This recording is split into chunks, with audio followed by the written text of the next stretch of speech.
Hello and welcome to Disability World, where we share various topics of interest for and about the disability community with individuals, advocates, activists, and people, parents in the disability community who are representing business, entertainment, politics, education, you name it. There's so much to talk about. So thank you for being a part of our show today.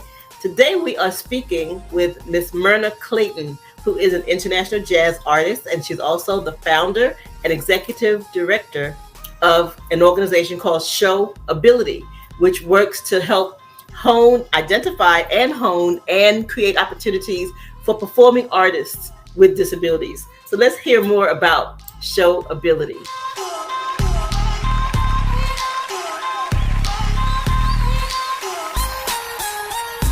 Hey, Norma. Hi, how are you doing? Thank you. It's so good to be with you. Thank you so much for having me. Well, what you do with ShowAbility is actually one of my favorite things to talk about. Helping performing artists with disabilities to get opportunities to share and shine their gifts. And so I want you to first tell us a little bit about yourself as an international jazz artist, and then tell us how ShowAbility came into being. Okay. Well, I am a cultural ambassador commissioned by the U.S. State Department to represent American music at U.S. embassies around the world. And so I've performed cultural exchange in Eastern Europe, at Lithuania, Latvia, Estonia, Belarus, and Moldova, at the U.S. embassies there, in Southwest Africa, at the U.S. Embassy in Namibia, and also in Guatemala, in Central America at the U.S. Embassy there. And prior to being commissioned by the U.S. State Department, I've traveled in 5 of the 7 continents. I've traveled in Russia. I've traveled all over Europe, France, Germany, yada, yada, yada. And so very grateful. In my heart, there's a worldwide ministry in music, and ministry is nations, not church. And so very much so wanting to connect with other cultures, because very much so recognizing the value of humanity. And so that's where my heart is. And with that, how ShowAbility got started, it's been maybe about 15 years ago now. I saw a little boy, I guess he was around 9 or 10 years old, struggle to get up 3 steps into a church pulpit. And I guess he had cerebral palsy because he had the arm canes. Mm-hmm. And he struggled to get into the pulpit in order to sing. But when he got in there, Norma, he just lit up the place. And it was just beautiful. You forgot all about his challenge and just were taken by his voice. And about 5 years after that, because I didn't have the wherewithal, even the foresight at that point to even ask his name. I don't even have a clue what his name was or is. But it happened that he crossed my mind, and I began asking musician friends of mine, people that were school teachers, people that were in different choruses, I know a ton of people in the music industry. So I just began asking them, hey, do you know any people with disability who sing? Because I was guessing he was about 15 or 16 and he ought to be a teenager, and his voice ought to be, just killing it now. And so I wanted to hear him again. And Norma, not one person knew a singer with a disability. And I was like, that just doesn't make sense. I didn't know the statistics at that time. It just didn't make common sense to me. And so at that point, in my efforts to go find him, I started talking, to people with disabilities, asking, hey, do you have a talent? And so I wanted to have a talent show again, looking for him. And I still haven't found him. I don't know where he is, but through that started a nonprofit, because at that point I saw the opportunity. I saw the need. It's oftentimes that people within the disability community just kind of get relegated, if you know anything about Maslow's hierarchy of need. But people think really just on the basics in terms of, food, clothing, shelter. That's all they think about people with disabilities need. And people with disabilities are human beings like us. And so every need that we have, they have too. And I don't mean to be a us and they, but at the end of the day, I'm making it where we're one. And we're just alike. They just have uniquenesses that I don't have, and I have uniquenesses that they don't have. And so it's at that point that I started the organization, and haven't looked back. And so that said, our mission is to empower performing artists across the disability spectrum, and that is born or acquired, visible or invisible. And we want to give them the opportunity of across multidisciplinary in terms of the arts. When we say performing arts, we're not talking visual arts, we're talking performing arts. It says anybody who would be on stage, singers, dancers, actors, models, poets, speakers, anybody who would be on stage. And one of the things, just to share one last little thing, and then I'll be quiet so you can ask me questions. Okay, no, this is good information. The interesting thing is, what I discovered in the very beginning was that people with disability, when I began talking, they don't want to come into the spotlight. And that's where I want them to be, to showcase their talents. And they don't want to come into the spotlight, not because of them and they're wanting to lower their talent. It's because of us in the general population. Mm-hmm. And like, who wants to be pointed at? Who wants to be made fun of because of something that you can't control? You know you have a talent, and so they don't want to come into the spotlight to be teased or bullied. And so I recognize that we're the problem. They're not the problem. We're the problem. And I give us an out. Again, it's not an us or they, but I give us an out. And I have to, because I'm guilty of it too. From childhood, we're taught not to point and not to stare. And so as a result, once we become adults, we would rather look the other way than address a situation, because we probably still hear in the back of our head that adult back when we were little kids, don't point. Right. And we've never learned how to engage. And one of the things that we've been having challenges with is finding talented artists. The reason why people don't know them is because they don't self-identify. And to me, Norma, that's like me not telling somebody I'm Black. Yeah, that's who I am. And so I'm going to, let you know, if you don't already know, that this is who I am, and this is the uniqueness that I bring to the performance that I give when I'm a performer. And so for me and for ShowAbility, we want your uniqueness because that's a part of who you are. That's the perspective that you bring. And so if that happens to be a visible disability, if you happen to be born with that, then that's the unique perspective that you bring to whatever it is you do, or if you've acquired it. Or if you have an invisible disability, for you to be able to say, I have dyslexia, or I have lupus, or I have, epilepsy. I have something that I need you to be aware of. But guess what? It's not contagious. Right. It's not going to affect you any, but it may enhance my performance. So you need to know it, right. And let me inspire you, because you don't have that issue, but I'm doing it. Are you doing your gift? Are you doing your thing? So it's however, that kind of flows. Well, and it's so important for people to understand that, again, with being the mother of an adult daughter with intellectual and physical disabilities, who doesn't like her to miss out on anything, I definitely can relate to wanting to make sure that whatever gift she has, I want it to shine. Not all parents are like that, but we want, through your organization, I would think that that's an encouraging opportunity for parents to grab onto, who see their children and the gifts and talents they may have. Want to be a part of that. That's so important, because it takes the parent, it takes the family, it takes a sibling, it takes an aunt or an uncle to say, go on and let that child go out and shine. Yeah. They need to be able to know how it takes, because guess what, Norma, you know this yourself as a performer. It takes guts to get on stage. Regardless of if you have a disability or not, it takes, you've got to push past your own personal fears. You got to push past that own self-negative talk, and so it takes a lot to get on that stage. And so, hey, you need to, yes, we want you to get on stage, but what you're going through is not unique to you because you have a disability. You're going through it because you have a talent. And guess what? You have the audacity to want to share it. You have the audacity to want to think somebody wants to hear you. And yes, we do. And that's where your gifting is, because God has placed this in you, and you have this burning inside that you've got to let it. You got to release it. Otherwise, it's going to burn you up.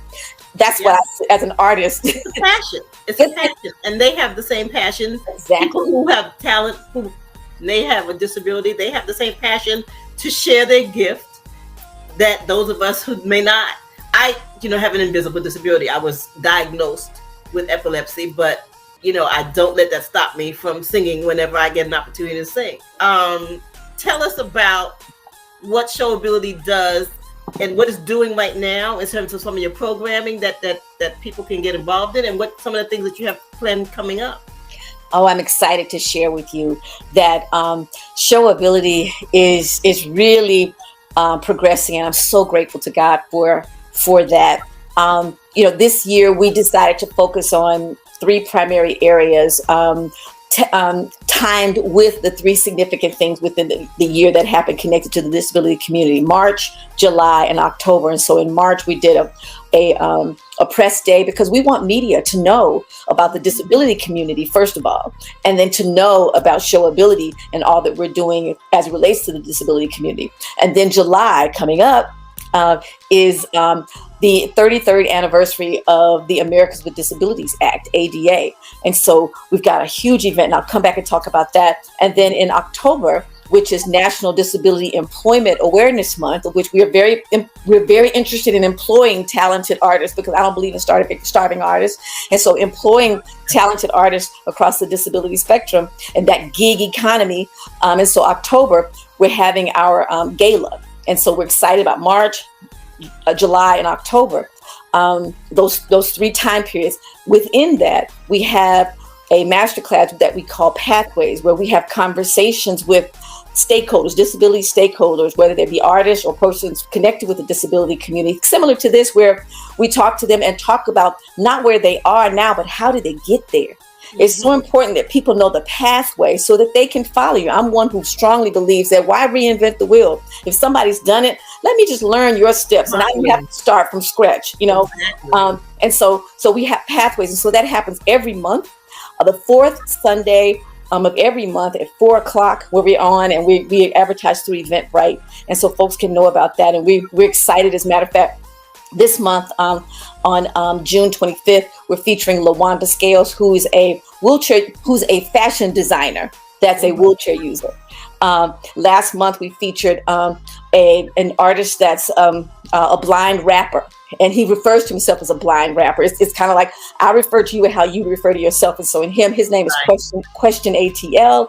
And then before that, we had a young man named Anton Clifford, who is a quadriplegic, who's an actor, who was performed on Queen Sugar and Nickelodeon. And interestingly, the parts that he goes for are not just parts written for disability actors, but for anybody that's an actor, and that he comes in and auditions, and they're like, oh, we never thought about it that way, but we'd love for you to get the role because of his personality, because of his passion, because of his abilities. And so that's the masterclass, or the pathways.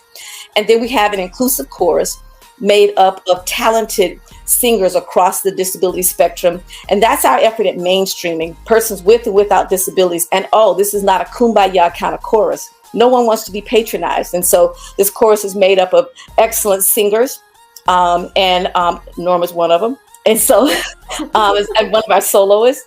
And so it's wonderful that we have the inclusive chorus. And then we also, since right before the pandemic, 2019, we started actually having casting agents contact us looking for actors across the disability spectrum. And one of the things that I mentioned to our board was, if they're contacting us, then that means that they're just like us. They can't find these actors, just like we can't find talented artists across the disability spectrum. Why? Because the artist is not telling you that they have a disability. And so if they're coming to us, that means that they can't find them. And so that they know we have a roster. And so we're looking to build our roster so that we can let people know, hey, this is who's in Atlanta. And so we've got that, growing. We're trying to figure out how best to serve that need. We're still in the question mark on that. And then I've got two more.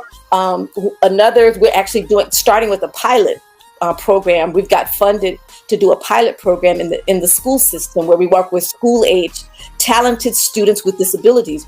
We want to first identify them, and then we've got to expose them to find out what talent they'd like to do. Yes. And so we're excited about that programming. We're looking to work with school principals. And then the last thing is we have our events. Let's be real clear. We have events. We have showcase opportunities. And so this particular year, we're excited for ADA. This is the 33rd anniversary. We're excited to be collaborating with some big some big dogs, some some heavyweights in the disability community.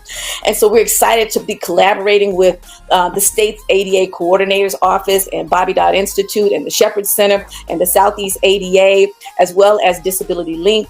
We're excited to be partnering with them for this celebration. And we're going to be from 11 to 2 on Wednesday, the 26th of July, having a celebration rally. You know, this is our one time a year that we get to talk about politics. You know, this is our one time of year because of ADA, because it's the law. You know, we focus, and you know me. We're performers. We're focusing on performing artists, and we need people to be able to perform. But this is our one time that we can have our artists perform and be able to also be in the rub shoulders with the folks who are the activists. The activists who are out there making it happen for the community, disability rights, voting rights. Yeah, and it's so exciting. And you know what I'm looking forward to is, you know, really, like you say, getting to know some of these people who you hear about, but you don't get a chance to meet in many occasions, in terms of who are out there just making real change and impact for the disability community. And so some of those people are going to be part of the rally. And so I'm looking forward to, you know, participating in that too, as a part of the inclusive chorus, and of course being part of ShowAbility's board. But you're our board chair. Hello, let's be real clear. You girl. You know, you've been doing so much and you've been at this for so long. What is it that keeps you going with regards to wanting to make sure that this happens? Because, you know, you've been at it for such a long time, and, you know, now things are really starting to really take off. But what kept you going in those seasons where it wasn't moving as steadily as you would have liked? Norma, thank you for asking that question, because I truly started ShowAbility, which was called prior to that Able To, and the name is spelled ABEL and the number 2, and that's the ABEL you recognize as able in the Bible. I very much so see this initiative as an assignment, you know, from God, because I was not even looking in this direction. And like I said, I saw the young boy when he was like 9 or 10. 5 years later, he crosses my mind, and I'm like, ooh, I wonder what he's doing. Well, God had it cross my mind. And then when I start looking for him and wondering, where is he, you know, and nobody knows anybody, you know, I have an MBA, and so I have corporate marketing experience, and my experience was in new product and new business development. So I work conceptually, you know, looking at new things that did not exist. And so, you know, recognizing that just didn't make common sense to me. Now, mind you, again, everything's not common. Everybody doesn't recognize things, but that just didn't make sense to me, that nobody. And, you know, and even now today, when I say name an artist with a disability, you know, people don't say Stevie Wonder because they don't think of Stevie Wonder as having a disability. The entertainment industry made it very, very well that you don't think of him in that way. Right. You know, back in the day, we never saw Stevie Wonder come on stage. You know, now we do, but back he was always already positioned. You know, and one of my favorite lines in the Jamie Foxx movie about Ray Charles was the guy says, you know, here, put on these glasses. I can't stand to look at your eyes. Well, why does a blind person need glasses? You know, so it's like, it's for us. It's not for them. They don't need glasses. You know, and so it's a lot of things that the disability community, you know, has to confront. And I guess the last thing I'd like to say and share is, you know, Judy Heumann, God rest her soul. She's just such a powerful, absolutely, activist, humanitarian. Not even disability revolutionary. She was one of the ones who got it started. Exactly. I appreciate her because she said, you know, we follow the template of the civil rights movement. Period. We followed that template. We did sit-ins, we did marches, we did what they did to affect change. And had she in the 70s, she and her friends, it's not her by herself, but right, she and her friends and her colleagues and her buddies, those with and without disabilities, if they hadn't done what they did, just like if Dr. King, if Ralph Abernathy, if John Lewis, and others that were on the march with them, had not done what they did, Mrs. Coretta Scott King, Malcolm X, if they had not done what they did, then we wouldn't be where we are today. And so we stand on the shoulders of Judy Heumann. We stand, she's on par with them in terms of the disability movement and how we need to recognize and stand on their shoulders, because it's because of them that we have ADA, the Americans with Disabilities Act, and it's been 33 years. There's so many people who don't even know life without ADA. And here's the funny thing about ADA. People who have children with strollers, there wouldn't be curbs in the sidewalk if it wasn't for ADA. There wouldn't be these ramps to get up to, buildings if it wasn't for ADA. So even runners, they take it for granted. These did not exist before, ADA. And it's still at the basic level. There's still so much more that needs to be done. Like one of the things that you focus on when it comes to venues, entertainment venues, is the accessibility to how do performers get on stage. Talk a little bit about that. It's funny because people don't really think about that, because again, we don't give the disability community a thought, but when we do, that's not where we go, because as audience, as the audience members, people go out to enjoy, we don't think about what an artist has to go through in order to entertain us. We just know we paid our ticket and we want you to entertain us. But for the artists and staff with disabilities, stages are not accessible. If they're accessible, it's for equipment. It is not for the human being. And why do we know that? That's because when we're on stage, we can't get to the green room. And so it's not designed for the person with a disability, or we can't get to the tech area, and it's not designed for a person, staff or artist or sound engineer that has a disability. And yes, when we say, well, that's mobility, no, that's deaf, that's blind, that's person with sensory issues, that's all of that, because all of that impacts the disability community. And so accessibility is huge for us, because at the end of the day, with all due respect, ADA basically says, and I know this is crude and it's at the simplest form, but folks give the disability community at the simplest Maslow, so that's why I say I can do that. And I could be wrong. My heart is in the right place. But at the end of the day, ADA says you can enter the building and go to the bathroom. That's the most consistent thing, because when you enter the building, what else is there indicating for you to be able to maneuver around? Even, so theaters, we talk about theaters. Ali Stroker, who won Best Actor Award in 2019, she has to get lifted onto stage every night, for her to perform. Well, how would you like to be lifted on the stage or lifted into the building to do your job? Mind you, she won Best Actress in spite of all of that, because that's a part of it. She's had to grow up in that space, but she's not going to let that get her down. But it's those kinds of things. Or even in the audience, I'm talking behind the stage, but even in the audience, most facilities relegate where a person with a disability has to sit. So you don't even have the option, though you're paying the same ticket price and sometimes more, you relegate it to where you can sit. And so you don't have an option on where you can sit. And even if you sit, if you pay for your ticket, you can't sit with the family you came with. Maybe you can sit with one person, maybe depending upon the facility. That's right. You can't come as a family and sit together as a family. And so who wants to come to something like that? And so it's not thoughtful of the person in terms of a family wanting to come. And so accessibility, our thing is, and this is my statement, we are concerned because, can I just tell you about my very first experience that gave me this sentiment? We were at a facility, I won't name it, in Atlanta, but it was the only facility at the time that had an accessible stage that was open to the public, meaning it was for free. Right. And I was, of course, thinking only about accessibility to the stage because I had talent that needed to get on stage. And so I'm dealing with that. And then the security guard comes to me and says, "Ma'am, if you have one more wheelchair user, it's going to be a fire hazard." And normally they had space for 3 wheelchairs in this place that had seating for over 200 people. Right. 3 wheelchairs. And I was like, well, where are they supposed to go? I don't know, but they can't be in here. Well, I know the man was doing his job. But of course, after some expletives with him, I said, they're going to come in here.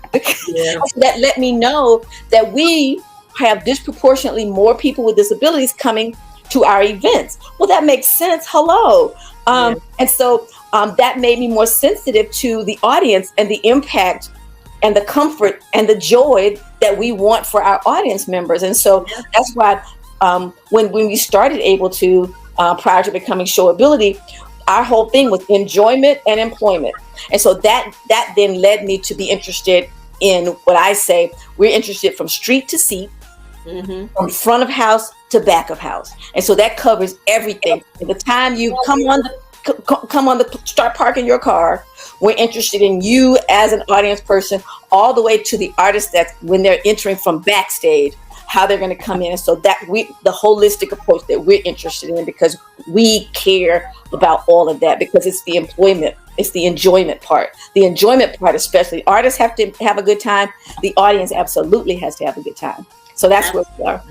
Well, thank you so much. Now, I know that you have a mission, a mantra you want to be for the Paralympics and Special Olympics. What? You go ahead and say it. Yes. Our North Star for ShowAbility is to be for the arts and entertainment industry what the Paralympics and the Special Olympics are for the disability community, showcasing talent and excellence. And that's what ShowAbility wants to do. And so, yes, we want to be a part of the world coming to Atlanta for the World Cup. We'd love to be able to perform for that. We'd love to go in 2028 to LA to perform at the Paralympics in Los Angeles. Yeah. We want to be those entertainers who can be able to provide joy for talented performers as well as audience, because we believe very strongly if you see a thing, you can be a thing. That's and so we want to go in and change the stigma narrative. We want to open your eyes to the possibility that everybody, my mantra, valuing differences, celebrating similarities, and honoring oneness, because that's who we are. That's what ShowAbility is. And it's a huge, huge consumer segment that people tend to not pay attention to. So, the network, we're not just talking about the individuals, the network, the caregivers, the families. It's a huge market.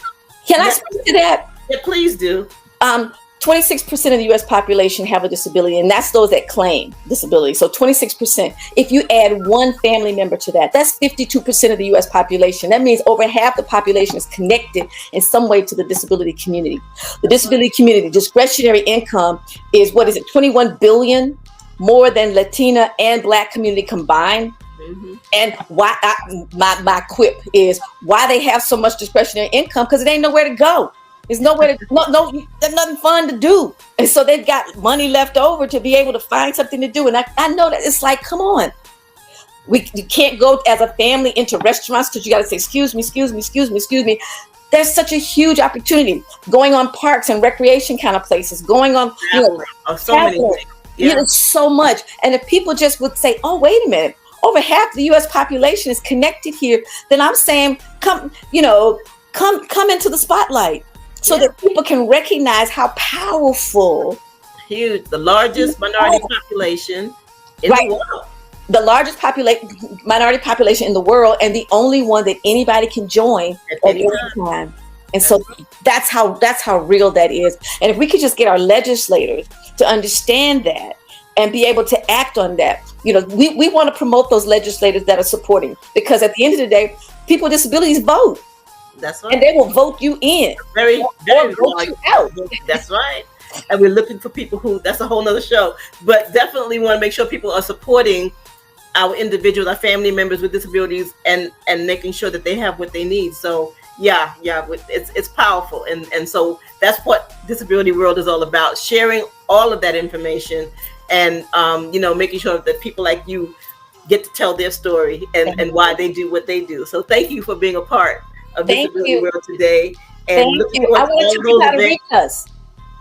Oh yeah, go right ahead. I was about to say, we're about to tell us where we can reach you and how people can, if they want more information, how they can connect. Thank you so very much. First of all, let me just say thank you, Norma, for inviting me to be a part of this show. I really appreciate it. And of course, we support you and love what you're doing and all that you're doing. We're so very proud of you. And so to reach us, first of all, our website is showability.org. We're on all social media platforms. You can just put in ShowAbility. We're on Facebook, we're on Twitter, we're on Instagram. And so like us. You may see some things with us on Eventbrite, but wherever you see us, then just like us, follow us, tag us, because you've got some things that are going on in your world and persons with disability. Tag us. We want to know about you. We want to promote you. And so it's all about sharing and connecting. And so ShowAbility.org is our website. So check us out. We really want to promote and support talented artists on the disability spectrum. Awesome. Well, thank you again for being a part of Disability World today. Thank and you. We look forward to all of your events this year and the years to come. So much success, continued success to you. And we'll talk again soon. Thank you. Thank you so much. Thank you. Thank you for having me. Talk to you. Well, we were so excited. I'm so thankful that I was finally able to get Ms. Myrna Clayton on to talk about ShowAbility. She's doing some amazing work in the community, and more people are going to be hearing about ShowAbility moving forward, because there's so many talented artists that she's discovering and that she's honing, and who are getting ready to do some amazing things in this community. So guys, you better look out. It's going to be awesome. And that's all we have today for this segment of Disability World. Thank you for being a part and for tuning in. And we look forward to bringing you some more interesting guests in future episodes of Disability World. But until then, be blessed.